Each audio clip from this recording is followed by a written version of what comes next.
cà phê dương cha chăm thế còn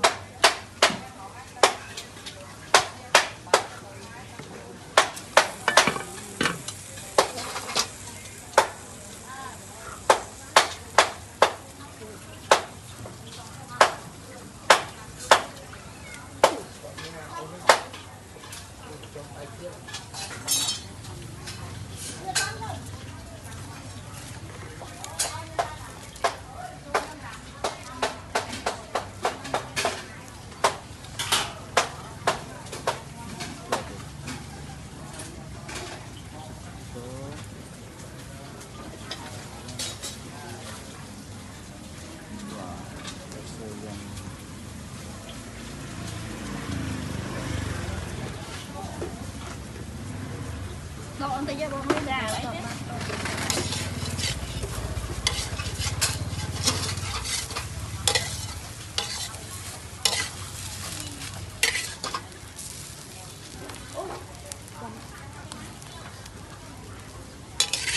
Không bao nhiêu mà. Chà.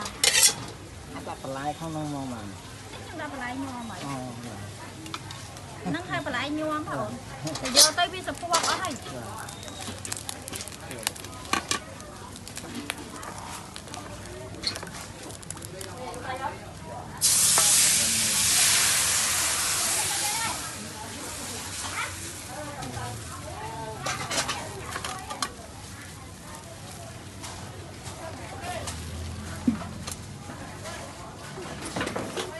Còn khối ở bánh đậu các bác 200 sức bánh đậu.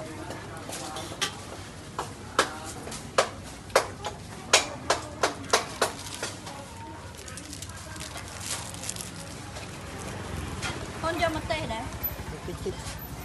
Bạn cho không thật thấy. Được.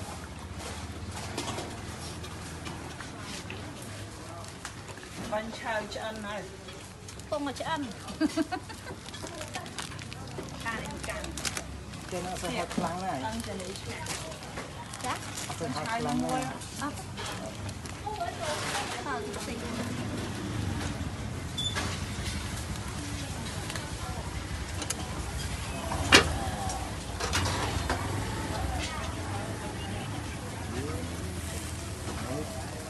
Chào của máy. Mùi máu đã một đồng tiếp của ông.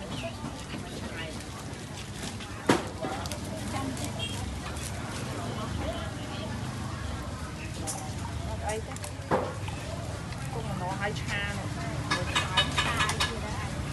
Sao mùi cho ăn cho đi nữa. Con bạn nhau hay bị chăm hả? Tôi chăm sẽ nhất là bọn. Chăm đi. Rồi. Đi được tiếp kia thì. Chăm sao con ra con mình nhắm đi. Bài phê online còn một bàn. Là cái stung cái chỗ sới rồi cho đã. Nó biết được ra chơi.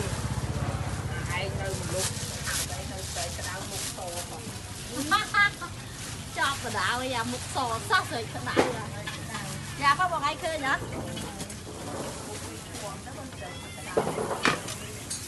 Bạn lông chọc ai một con nữa. Tiếp chăng. Thôi nó bánh chai thôi là ta không bánh chai đây còn không thôi.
Không chuyện men đã đặt nam ấy. Vậy có men đã. Còn là mới cái đăng đã. Ở ai đặt nam ấy, phụ ấy đã đặt nam tới mà chắc cái hộp đai nè.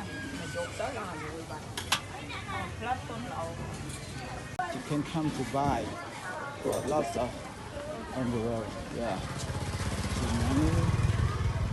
Ooh, see. Lots of. Oh, see. Oh, it, at the market. So lots of so many eggs on the road. A seafood.